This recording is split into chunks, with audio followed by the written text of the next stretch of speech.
দিতে হয়। আবার লক্ষ্য করে দেখেন, যদি কেউ মহাব্বতের হয় তখন তাকে সুমারা একটু জাতারা দেয়। অন্যের বাচ্চাকে সুমা দিল টুক লাগাই ওই নেব, কিন্তু নিজের মহাব্বতের বাচ্চাকে যখন সুমা দেয় তখন দেখবেন সুমা দেওয়া জাতারা ধৈরা লাল ধৈরা করে থাকে।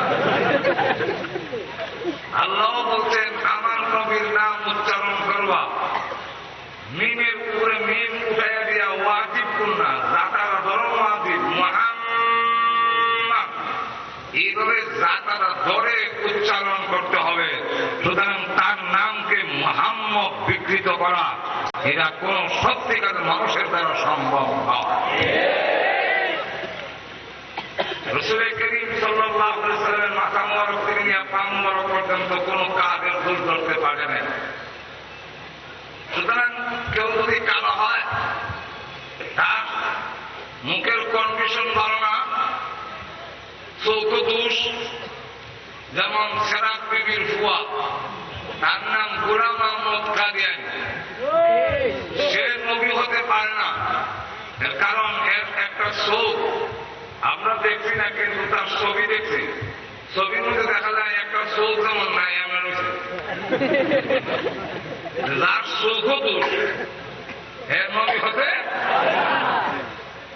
যিনি নবী হবেন তার 2 নম্বর সিফত থাকতে হবে, তিনি দুনিয়ার কালকাতে লেখাপড়া করিতে পারিবেন। কিন্তু মানুষের জ্ঞান যেখানে শেষ, নবীর জ্ঞান সেখান থেকে শুরু। অথচ দুনিয়ার কারো কাছে লেখাপড়া করিতে পারবেন না। কেন? নবী যদি কারো কাছে পড়েন তাহলে তার মর্যাদা তো ওই শিক্ষকের মর্যাদা তো নবীর উপরে থাকবে। তাই সমস্ত নবীদের শিক্ষক হলেন স্বয়ং আল্লাহ। নবীদের শিক্ষক কে? কোন নবীকে দুনিয়ার কেউ ও আ এ বি সি ডি ঘরে থাকে। ঈসা আলাইহিস সালামকে ছোট অবস্থায় ওনার মা এক শিক্ষকের কাছে নিয়ে দিলেন, আমার বাচ্চারা একটু পড়ায় দেন। শিক্ষক বলে, ঈসা তুমি বলো আলিফ। ঈসা আলাইহিস সালাম বলেন, আপনি আমাকে পড়াবেন, একটু টেস্ট করে দেখি আপনি আমাকে পড়াইতে পারবেন কিনা। সব অক্ষর ঘুমাই দিছে লম্বা দিকে, এই আলিফটা খাড়া কেন? আলিফ অন্য অক্ষরের সাথে মিল নাই কেন? পড়তে গেলে কম লাগে, আলিফ খালি বানিয়েছে, আলিফ খালি কেন? আর নকটা মতো নাই কেন? এই সবগুলো যখন প্রশ্ন করেন, উস্তাদ বলেন আলিফের কোন অর্থ নাই, আলিফ আলিফ। আমিও কোনদিন আমার উস্তাদের প্রশ্ন করি নাই, আজ পর্যন্ত কোন ছাত্র আমার এই প্রশ্ন করছে। সুতরাং আমিও বলে গেছি আলিফ, তুমিও বলি দাও আলিফ। ঈসা আলাইহিস সালাম বলেন, আলিফ পড়তে হলে বুঝতে পড়তে হবে, আগে বুঝান। দুর্বল শিক্ষকের নিয়ম হল ছাত্রের প্রশ্নের জবাব দিতে না পারলে শেষে শিক্ষা তুই পারবি নি বুঝতে। ঈসা আলাইহিস সালামকে বলেন, তুমি বুঝতে পারবি? ঈসা আলাইহিস সালাম বলেন, আমি একটা না অনেকটা কারণ কইতাম ভাবো আলিফটা খারাপ। তাহলে বলে বলো, বলে এইভাবে না, আপনি আমার জায়গায় আন আর আপনার জায়গায় আমার বসান। বাধ্য হয়ে আপনাকে উস্তাদের জায়গা নিয়ে বসাইল, আর উস্তাদ ছাত্রের জায়গা তাইল। শিশু নবী ঈসা আলাইহিস সালাম ছোট্ট বাচ্চা মিয়া উস্তাদের জায়গা বসায় বলতে এবার বলেন আলিফ। ওই দিন উনি আলিফের উপরে এক ভাষণ শুরু করলেন। প্রথম নম্বরটাই হল আলিফ দিয়ে বুঝাইছেন ওয়াহদানিয়াত, আল্লাহ এক, তার কোন শরীক নাই। আলিফ খারাপের কাপায় আমি যেমন কেউ সাথে সম্পর্ক নাই, এবং আমার কোন মক্তাও নাই। আমি আল্লাহ আল্লাহ এমন, যার কোন মক্তা বউ বাচ্চা নাই, তার সাথে কোন সম্পর্ক নাই। তখন উস্তাদ ডাক দেখো, তোমার ফরানো দূরের কথা, দুটা জাতিরে তুমি ফরাই থাকবা।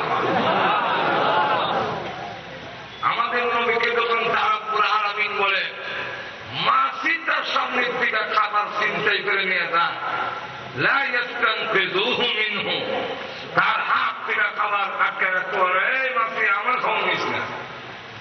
তাহলে বুঝা গেল যার উপাসনা করা হয় সেও দুর্বল। সেই দুর্বল উপাস্য জিনিস, সেই দুর্বল কোন বস্তু মানুষের উপাস্য বস্তু হইতে পারে না। আর তো বলে তাই আল্লাহ রাব্বুল আলামিন বলেন আল্লাহ ছাড়া কোনো মাবুদ নাই। কেন? আল্লাহ পাক বলেন, কোয়ালিটি তুলে ধরছেন, আল হাইয়ুল কাইয়্যুম,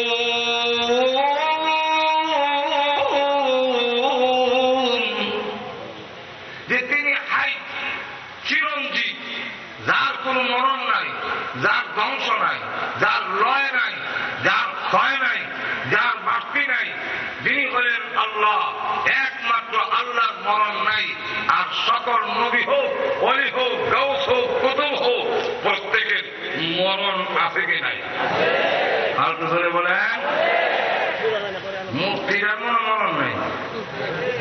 হাতে ধরে কম আছে বলে এটা জিটা ওই না তো মর্ত হয়েছে। আল্লাহ কোরআন বলছেন আমার কথা, আমওয়াতুল গায়রু আহইয়া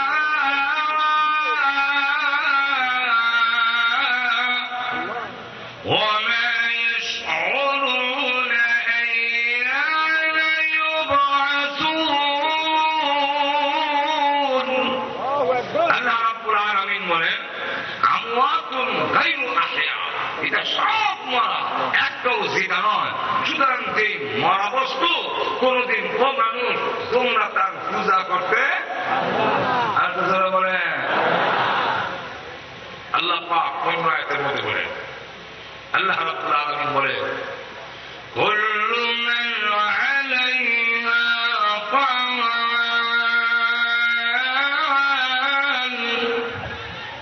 ওয়া ইয়াবকা ওয়াজহু রাব্বিকা যুল জালালি ওয়াল ইকরাম।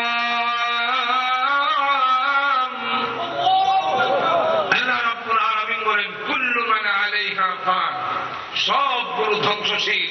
এই পৃথিবীতে যা আছে সব ধ্বংসশীল।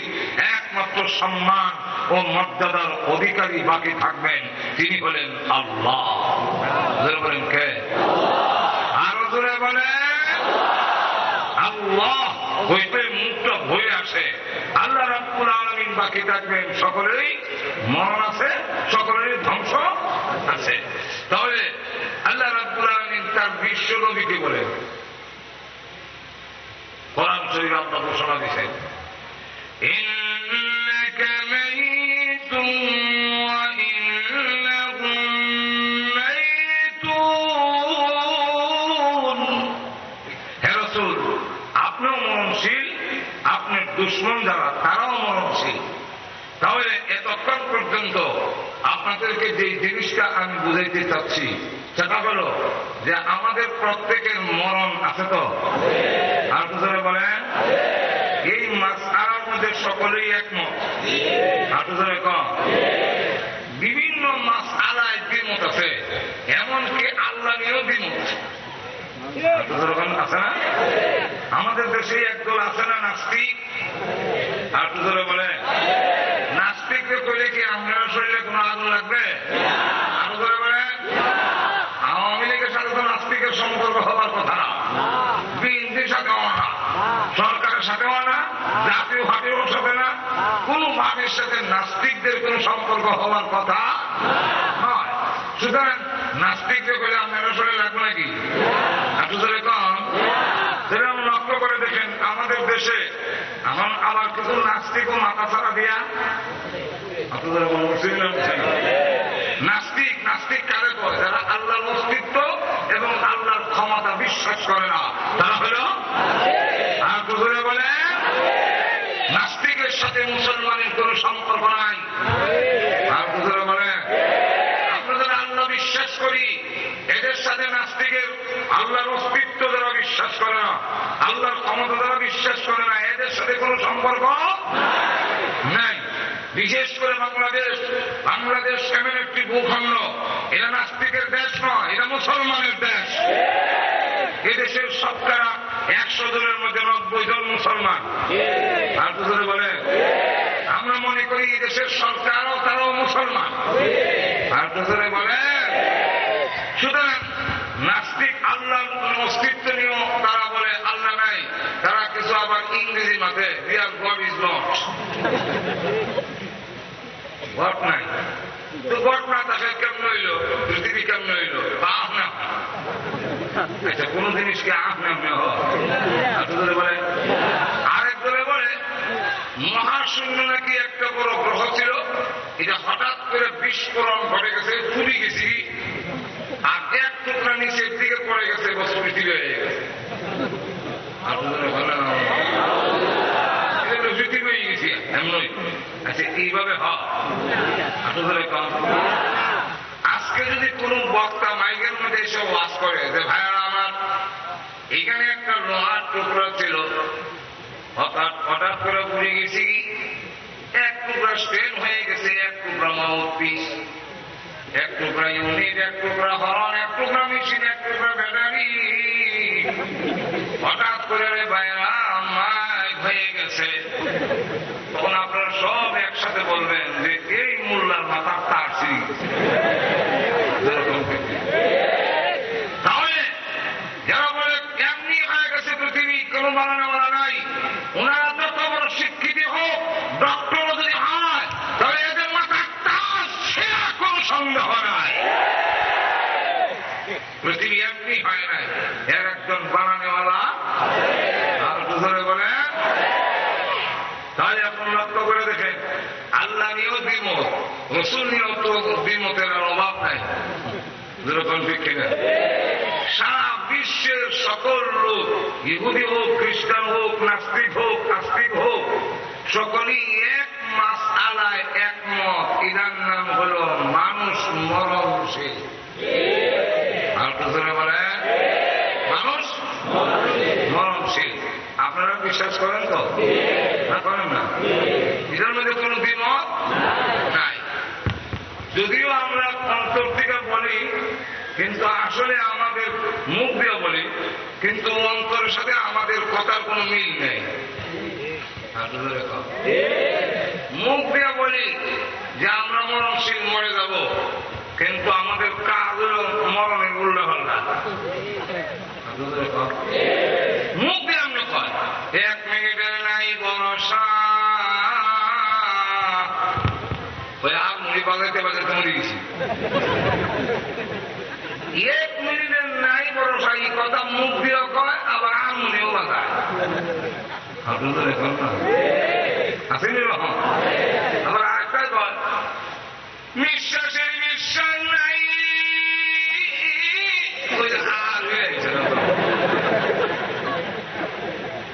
কিন্তু এরপরেও গুনার কাজ কি আছে?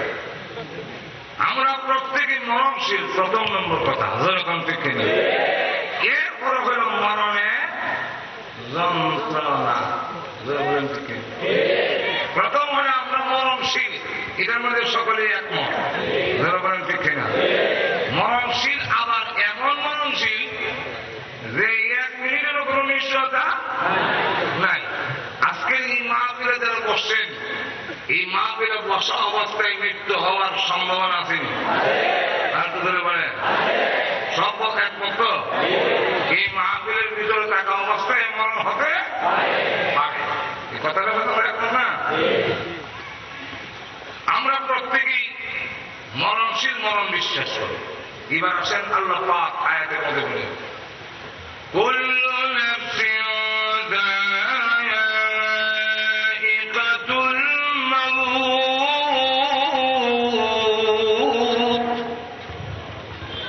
যে প্রত্যেকটি প্রাণী, কুল্লু নাফসিন, এখানে কুল্লু ইনসানিন বলে নাই, বলতেন কুল্লু নাফসিন, যতগুলো প্রাণ আছে, জান আছে, প্রত্যেকটা জানদার সে মৃত্যুর স্বাদ গ্রহণ করিতে হবে। মৃত্যুর যন্ত্রণা যাকে বলা হয়, মরণের যন্ত্রণা অবশ্যই আছে।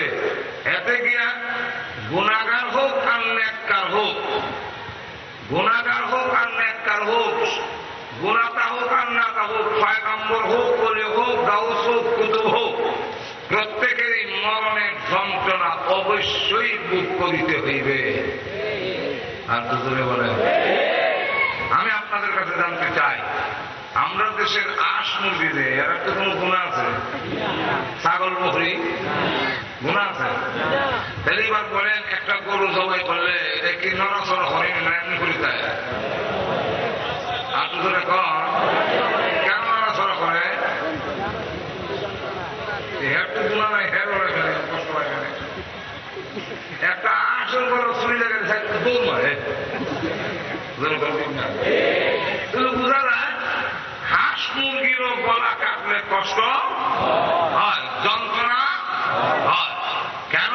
কুল্লু নাফসিন যায়িকাতুল মউত, মউতের যন্ত্রণা অবশ্যই প্রত্যেকটি প্রাণী সেই মরণের স্বাদ গ্রহণ করিতে হইবে।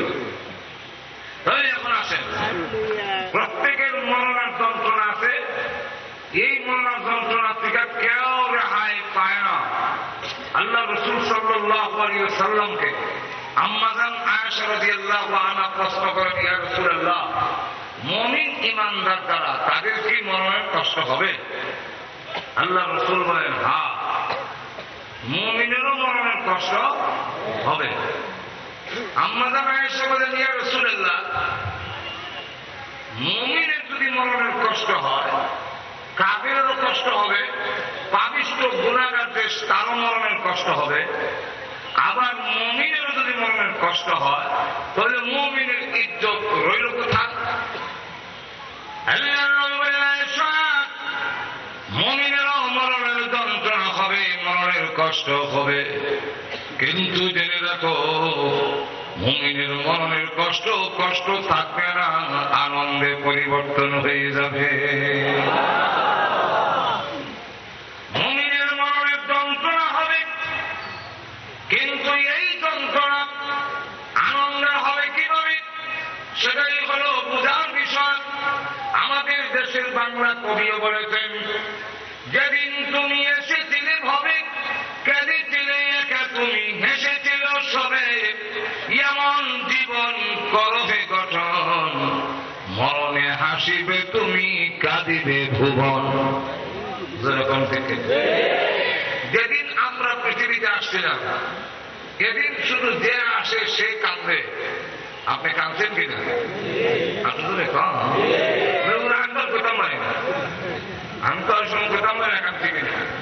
কিন্তু আমরা তো অন্যান্য মানুষ দেখছি, তো যতটা বাচ্চা দুনিয়াতে আসে, একটা বাচ্চাও নাই যেই বাচ্চা কান্দে নাই। আপনি ধরে বলেন, একমাত্র বিশ্বনবী রাহমাতুল লিল আলামিন, উনি যাতে না কাঁদেন, এই কারণে মহান আল্লাহ পাক তাকে আনন্দ দেওয়ার ব্যবস্থা করেছেন। হযরত আব্বাস রাদিয়াল্লাহু আনহু বলেন যে, আমি গেলাম, আমার ভাতিজা পৃথিবীতে আসছে এই সংবাদ শুনে, আমি যখন কাছে গেলাম, গিয়ে দেখি আকাশের পূর্ণিমার চন্দ্র ঘরের এত কাছে, 12 তারিখে আসছিল, অথবা 8 রবিউল আউয়াল, এই তারিখে আকাশের চন্দ্রটা আমি এত কাছে দেখি, আমি আশ্চর্য হইয়া তখন একবার চন্দ্রের দিকে তাকাই, আবার ভাতিজা মুহাম্মদের দিকে তাকাই, তাকাইয়া দেখি মুহাম্মদ সাল্লাল্লাহু আলাইহি ওয়াসাল্লাম তিনিও চন্দ্রের দিকে তাকাইয়া মুস্কে হাসেন। আমার ভাতিজা মুহাম্মদ সাল্লাল্লাহু আলাইহি ওয়াসাল্লাম যখন মাথা মোবারক ডাইনে ভাবে নাড়ায়, আকাশের সান্ডাও নড়ে। এই কথা, এই দৃশ্য দেখে আমি আশ্চর্য হয়ে গেলাম। কাকে জিজ্ঞাসা করবো, এর জবাব কে দিবে? তাই ইসলাম ধর্ম গ্রহণ করার পরে আমি রাসূলকে জিজ্ঞাসা করলাম। রাসূল করিম সাল্লাল্লাহু আলাইহি ওয়াসাল্লাম তখন বলেন, চাচা, যা দেখেছিলেন ঠিক দেখেছিলেন, ওই আকাশের চন্দ্র এসেছিল আমাকে আনন্দ দেওয়ার জন্য, আমি যাতে না কাঁদি। সব মানুষ দুনিয়াতে আসার সময় কান্দ। এরপরে কবি বলেন যে, এমন জীবন করহে গঠন, মরণে হাসিবে তুমি, কাঁদিবে ভুবন। আপনি হাসবেন, তাম দুনিয়ার লোক কাঁদবে। এখন প্রশ্ন হয়, যে আপনারা বলেন মরণের যন্ত্রণা হবে, তাহলে এই মরণের সময় হাসবে কিভাবে? মরণের যন্ত্রণা যে হবে এর মধ্যে কোন সন্দেহ? আর তো ধরে বলেন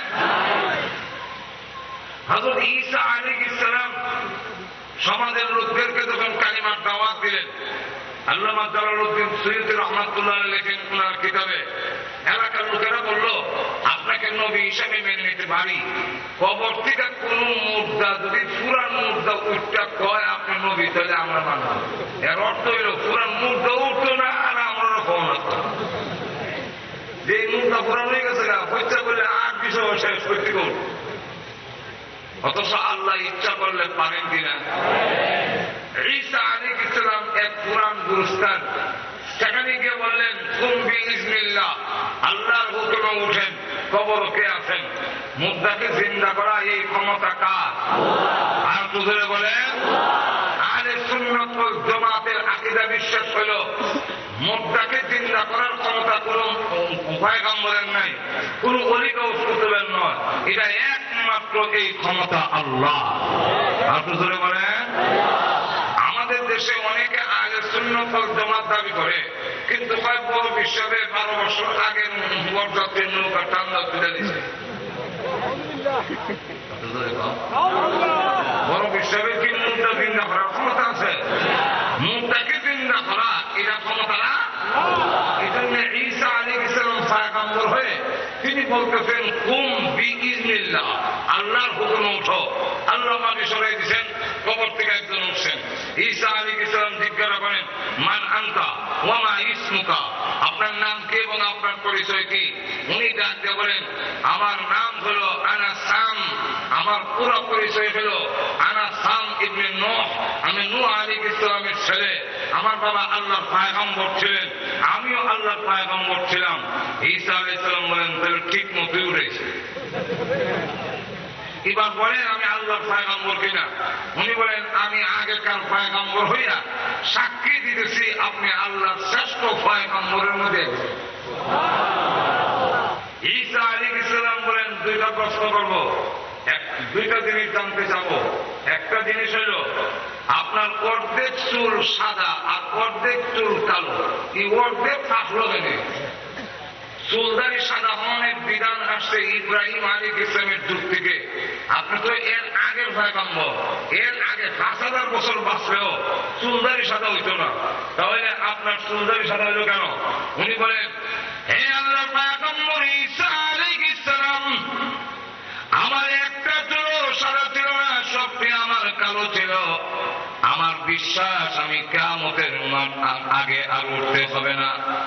যখন শুনলাম আল্লাহর হুকুমে উঠেন, আমি ভাবলাম কিয়ামতের মাঠ মনে হয় কায়েম হয়ে গেছে।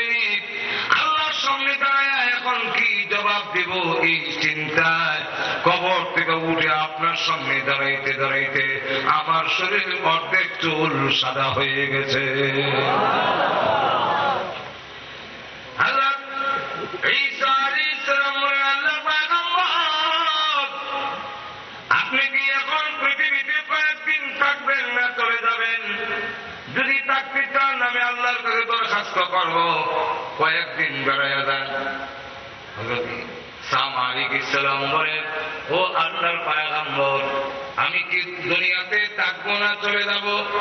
সেই কথাটা পরে বলবো, আগে জানতে চাই আমার ভিতরে যে রূহ এসেছে এটাকে নেওয়ার জন্য আবারও কে আজরাইল হাজির হবে? সুবহানাল্লাহ। ঈসা আলাইহিস সালামকে বলেন আমাকে বলেন আবারও কি আজরাইল আসবে আমাকে নেওয়ার জন্য? যদি আজরাইল আসে আমি যাব না। হযরত ঈসা আলাইহিস সালাম বলেন আল্লাহর পয়গম্বর গো, আপনি আল্লাহর নবী হইয়া কেন আজরাইলকে এত ভয় করেন? উনি তখন ডাকতে বলেন ও ঈসা আলাইহিস সালাম, আপনার সাথে আজরাইলের এখনো দেখা হয় নাই, আপনি কি বুঝবেন? আজ থেকে 4000 বছর আগে আমার রূহ বের করা হয়েছিল, আজও পর্যন্ত মরণের যন্ত্রণা আমি ভুলতে পারি না। এখান থেকে অনুমান করেন পয়গম্বর রেহাই, আর দুজনে বলেন রেহাই। এমনি ভাবে হযরত মুসা আলাইহিস সালামকে একজন জিজ্ঞাসা করলেন, হে আল্লাহর পয়গম্বর, আপনার তো ইন্তেকাল হয়ে গেছে, এখন জানতে চাই আপনার মরণের যন্ত্রণা, মৃত্যু যন্ত্রণা কেমন হয়েছে। উনি বলেন, কি বলবো মরণের যন্ত্রণার কথা। পৃথিবীর ভিতরে যতগুলো নারী বুড়ি আছে সবগুলোর মধ্যে বিষাক্ত কারা পেছাইয়া হাজার হাজার লোকে একসাথে যদি দূরে তার মানে তার দূর কষ্ট হবে। আমি মুসার রূহ বের করতে এক চাইতে আরো 1000 গুণ বেশি কষ্ট হয়েছে। এই জন্য আম্মা জান আয়েশা রাদিয়াল্লাহু আনহা বলেন যে আমার যদিও ধারণা ছিল নবীজি বলেছেন প্রত্যেকের মরণের কষ্ট হবে, কিন্তু ওই কষ্ট মুমিনের কষ্ট থাকবে না, আনন্দে রূপান্তরিত হয়ে যাবে। কিন্তু ভিতরে ভিতরে আমার ধারণা আল্লাহর নবী বিশ্ব নবী রাহমাতুল লিল আলামিনের মরণের কষ্ট হবে না। এটা ছিল আমার ভিতরে ভিতরে বিশ্বাস এবং ধারণা। কিন্তু এই উম্মতে মুহাম্মাদিরা যেদিন নাকি বিশ্ব নবীর ইন্তেকাল শুরু হয়ে গেল, ওই দিন আমি কাঁদেছিলাম।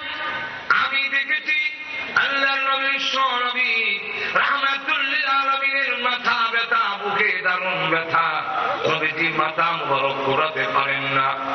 যখন মৃত্যুর সময় এসে গেছে আল্লাহর নবী তখন আম্মা জান আয়েশা এবং ফাতেমা রাদিয়াল্লাহু আনহুমা দুজন নবীজির কাছে মাথায় পট্টি দিয়ে পানি দেন। নবীজি হঠাৎ করে ডেকে বলেন, ওগো ফাতেমা, তাকায় দেখো দরজায় কে যেন দাঁড়াইছে, কে যেন বারবার সালাম দেয়, পারমিশন চাই করে ঢুকার জন্য। হযরত ফাতেমা রাদিয়াল্লাহু আনহা দরজার দিকে তাকাইলেন।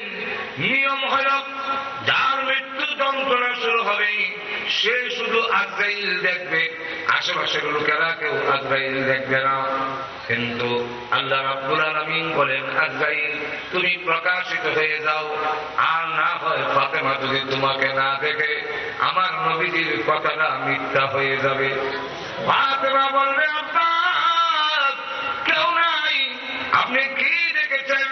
হয়তো ভুল দেখেছেন, আমার নবীজির কথা মিথ্যা হয়ে যাবে, সুতরাং ফাতেমার সামনে তুমি প্রকাশিত হয়ে যাও।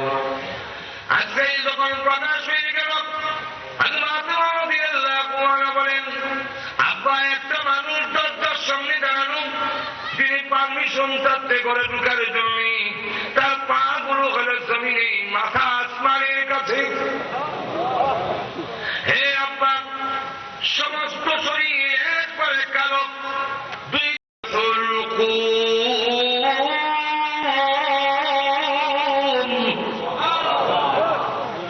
যখন আপনি আমার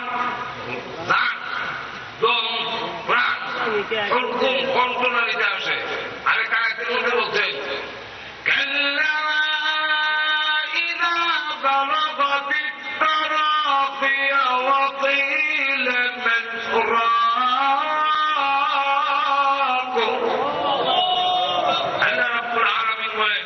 যখন তোমাদের প্রাণ কন্ট্রোলারিতে আসে, এখান থেকে যখন ঠান্ডা হয়ে আসে, ফেরেশতারা চাপতে চাপতে টার্গেট কি করে রুমরা কই আছে পাওয়া থেকে চাপ শুরু হয়, চাপতে চাপতে চাপতে চাপতে এইদিকে যখন আসে আর রু বের হওয়ার কোনো জায়গা নাই, এখানে বান দেওয়া, এদিকটা রু বের হয় না, তখন অল্প কাছে কন্ট্রোলারের কাছে এসে একটু একটু লড়ে দেখবেন সাক্ষাৎ আরম্ভ হয়ে লাগে, এই জায়গাটা লাগে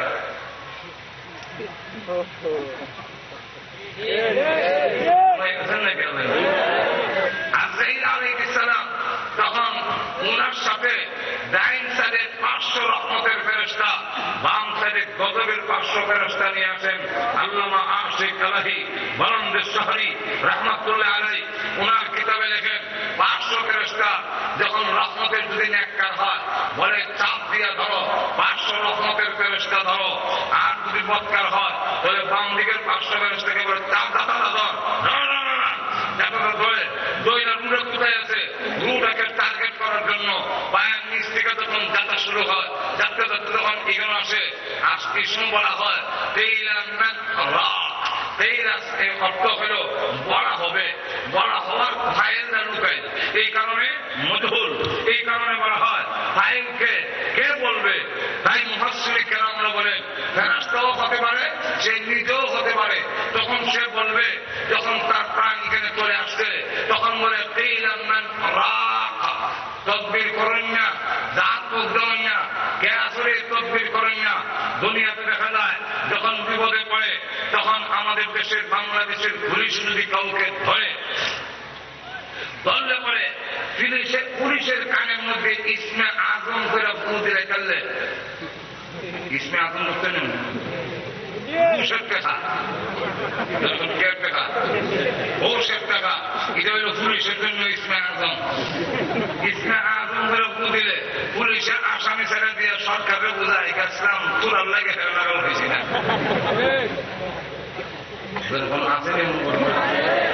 অথবা যদি সরকারের দলের লোক হয়, যদি বিরোধী দলে হয়, আমরা যারা সরকারের পক্ষে মানে সরকারের দল করছি না, এই কারণে আমাদের নামে যদি হয় তাহলে দেখবেন দইলাবার ঢালা যায়।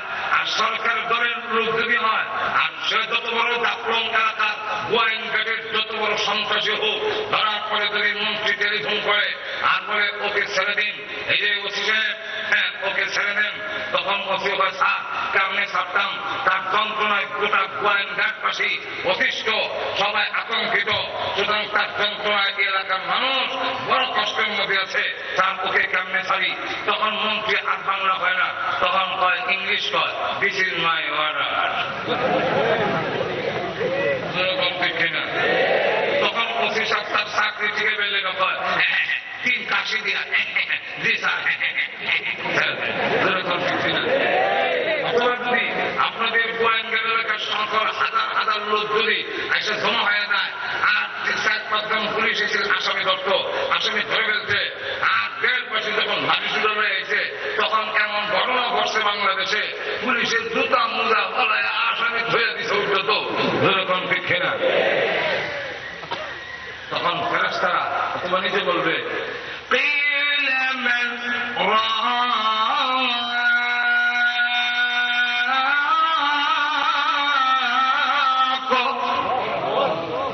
যে জাত মুখ করনেওয়ালা, তদবির করার মতো কে আছো তোমরা? হে ফেরেশতারা, আমার যত স্থাবর অস্থাবর সম্পত্তি